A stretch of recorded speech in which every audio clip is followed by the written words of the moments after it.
Hello, welcome to day 2 of the 31 Days of Tarot. My name is Sam Gus, and this is my channel, Sam Gus Tarot. The 31 Days of Tarot is a project started by Anthony. You can find, I'll try to remember to bring her link for her YouTube channel and the links down below. And of course, you can join her Facebook group, the Tarot Academy Readers, Tarot Readers Academy Facebook group. Anyway, she puts out prompts for the 31 Days of Tarot in January. She's been doing this for a few years now, and this is the 2020 version. So those of us looking to be part of the Tarot community, to express ourselves, to communicate with one another, we kind of tie into the hashtag of 31 days. Here we are. So thanks for joining me today. Day 2 is about the top 5 decks that we used in 2019. So I got my 5 chosen here, and some may be a surprise, some maybe not. So let's just start off. This is in no particular order. The Thoth deck is one of my main decks that I've always used throughout my my Tarot journey. And so I used a Thoth deck, of course. Now, this particular one is actually a newer deck that I just picked up. It's called the Golden Thoth deck, and really all it is the standard Thoth deck that has been gilded in gold and slightly recolored. And this won't be a full walkthrough, but and considering just a few videos ago, I did the whole discussion about the Golden Dawn Tarot and, of course, the Thoth deck in particular. But this has always been a major one, and last year was no exception to that rule. I say this year because I'm recording some of these videos over the course of just a couple days at the end of 2019 to be able to put them up, of course, in the month of January on the days these come out. There's that deck. This again, this one is particular is the Golden Thoth edition. Put this right over here for now. This next deck is a relatively new deck, but I've already fallen in love with it. I've watched many a video on this and read the reviews and had to get it, and it's the Mary L deck. And when I ordered it, I actually was expecting to get a second edition version, and I was pleasantly surprised to get a first edition. I'm not sure if it's a first printing with the gold edge or not. I doubt that, but it is a first edition, and we know this because the Hierophant card, a very controversial card, apparently got redesigned for the second edition completely. So when I saw this particular card, I knew I lucked out and got a first edition of it. So this is a stunningly beautiful deck. And my understanding, and I'm blanking her name. I think she runs the video, or did, called Sacred Seed. She apparently stopped doing YouTubes about a year ago. Not sure why. I hope she comes back, because absolutely was in love with her content. But she was a big user to Mary L. And the one thing I learned from her by watching her videos is that the Mary L deck isn't really a Rider-Waite Smith deck. It's definitely not a Thoth deck, and it is definitely not its own system. Rather, you kind of read the cards and read the progression of the cards much like you would a Marseille, however you pronounce that. I apologize for the purists out there, deck. In that the difference is, instead of being a pip deck, this is very much an art deck, every card all the way through. This is a deck that has already been very impactful for me already. And I actually intend on starting off the year with this particular deck. as a main reader because of that impact. I'm very, very drawn to it. It's very, to me, the messages are very, very powerful. Now, I've already been using this deck for the last couple months as, my monthly card reader and weekly reader. I also do a thing where I write 3 goals per month down that I want to accomplish, and then I pull a card on how to approach that goal and why. And the last couple months, it's been this deck, and the advice that these cards have given me has just been strong enough that it's had a very positive impact. So I'm looking very much forward to using it here in 2020. Got these 2 feeder cards. The next deck is kind of a surprise. Going through Tarot for Yourself.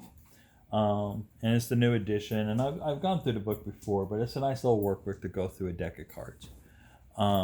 And for whatever reason, this was the deck that I felt drawn to start the exploration with. And amazingly enough, it's a strong reader. And it's called the Dark Fairy Tale Tarot. And it's a Los Scarabeo deck, and it's kind of a gothic themed thing. I like the art style, but it's not necessarily my particular style of art that I like per se. But the strength of the cards, its symbology and stuff is just powerful. It's definitely a Rider-Waite-Smith style clone. But one of the things that got me, and it was actually just this card right here that I just showed you, the Fool, that got me, because, whoops, that's not the Fool. There you are. Got the wrong card. Here you go. The Fool. Is this in the book Tarot for Yourself? One of the exercises starts you off, one of the, I think, if not the first exercise starts you off, is to take a traditional symbol like the rose and decipher what the rose means to you. And then go through the tarot deck in question and find that symbology within the cards and what it means within the cards. And this was the card that I had also drawn for the day, and being the Fool. Now what's interesting is the Fool is holding that red rose there. And you would think in a gothic style deck there would be roses all over the place, because, a red rose, everything from Beauty and the Beast to Phantom of the Opera, all your classic symbology from Gothic and Gothic, not necessarily Gothic horror, but Gothic romance, include the red rose. And this was the only card in the entire deck that I can find, oops, dropped the card, that I can find that had a red rose as part of its symbology. And I have totally misplaced that card, so I'll have to get it here after I get done taping this particular episode. But anyway, the Dark Fairy Tale Tarot was kind of a surprise hit of 2019 for me. It's not a deck. It was a deck that I wanted to collect and was okay with the artwork with, but it was not necessarily a deck I thought I was going to necessarily really bond with, and I ended up bonding strongly with it. So that's that. This next deck shouldn't be any surprise if you've seen any of my videos, and that is the Golden Universal Tarot. I've already done a walkthrough of this particular deck, so I'm not going to bore you by going through it again. But this has been my main study deck for 2019. That is where that one came in. And the last one is a very special deck to me. I'm currently still studying the symbology of this particular deck. And it's also my first independent deck. And that is the True Black Tarot. And I will definitely be doing a walkthrough of this, which includes I think his name is Arthur, actually did and it's not this particular book, actually signed a second book and sent it to me, which I just thought was this awesome touch. And the symbology in these cards are just incredible. And there are a bunch of walkthroughs on this particular deck, so um, I'll be doing my own as well. But if you have the opportunity to take a closer look at this deck, I really recommend it.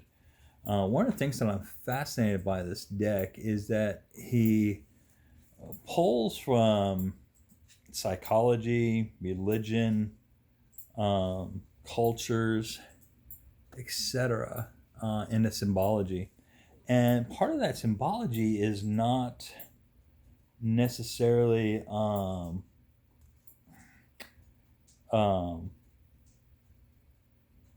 easily identifiable. So, for example, let's take the Empress here. And hopefully this video is showing on the black foil in the background. That is actually a DNA map. Is it a DNA map? Or, no, a chemistry map, excuse me, for the love serotonin.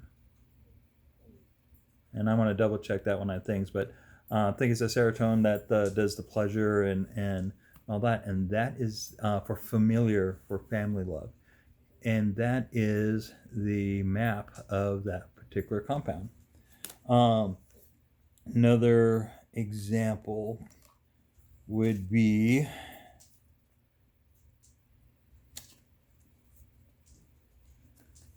see if I can find this good example anyway. Here we go, the Chariot. And the Chariot in its background is actually a solar system map that shows the path that the original Voyager had to take to actually go around and leave our system. This one I thought was a very, very powerful one. It's the last one I'll show for now until I do an actual walkthrough. And this is the Strength card. Now, what's interesting about the Strength card is you'll see all those spears and lines in the background. There's a psychological test that shows you 3 individual cards, one with the short staff, one with the medium staff, one with the very obvious long staff. Then another card is shown to you, and it's very obviously that long staff, and asked which one is it. Now, the key isn't that you say offhand that, well, of course, it's the long one. It's the fact that there's a bunch of hired actors that will sit there and disagree with you, that no, that couldn't be it. And the concept is, do you end up changing your opinion on what you know? And if so, did you do it because you felt bullied into it because of all the other people? Or do you change your opinion because you felt that maybe you were wrong and you just don't know enough? Or did you just change your mind because you didn't feel like Irene? Or did you stand by your sense that no, that was a long one, the rest of you are wrong? Now, what's interesting about that is only less than 17% of people actually pass that test with that particular result. And when you look at what strength represents and what it's for, I can't think of a better real-life example of how that archetype represents in our life. So when presented with when you have the unpopular opinion or truth, do you change that truth based off the masses, or do you stick with your truth even though it's the unpopular one? And so when I was studying that particular card and reading about his symbology that he chose for that card, I was blown away with how precise that really tied in with strength. And a lot of those symbols within the card are very much similar stories. I'll go in more detail when I do the actual walkthrough of the True Black Tarot, because that's something that's not really focused on by a lot of reviewers that I've seen so far, is those kind of background subliminal foil meanings that's within the card. They only concentrate on the main stuff, which nothing wrong with that. But it's these background and little subliminal things that to me have the essence of what the archetypes of these tarot cards mean within real life situations. So beautiful deck. Author did a awesome job with this, and yeah, this is definitely going to be one of the decks that I'm going to be using heavily in 2020, and I look forward to doing the walkthrough and to share with you as well. Uh, Speaking of which, if you like what you saw today, please hit that like button for me. I'd appreciate it. If you like my style and want to see more of my stuff, make sure you subscribe. There's a little bell icon. Go ahead and hit that so that way you get the extra notifications when I come up with something. I'll be honest, I don't have a set schedule. The month of January here, because I'm pre-recording a lot of stuff, will actually have a lot of content. But at the end of the day, I've only put out a few videos even before that. So getting into the habit of producing videos, stuff like that, is still alien to me. Believe it or not, it's still kind of uncomfortable for me to sit here and talk to an audience I don't know yet. So hopefully we will grow together, and I look forward to that opportunity with you. Until then, have a great day, and we will see you tomorrow for day 3. Have a great day, and talk to you soon. Goodbye.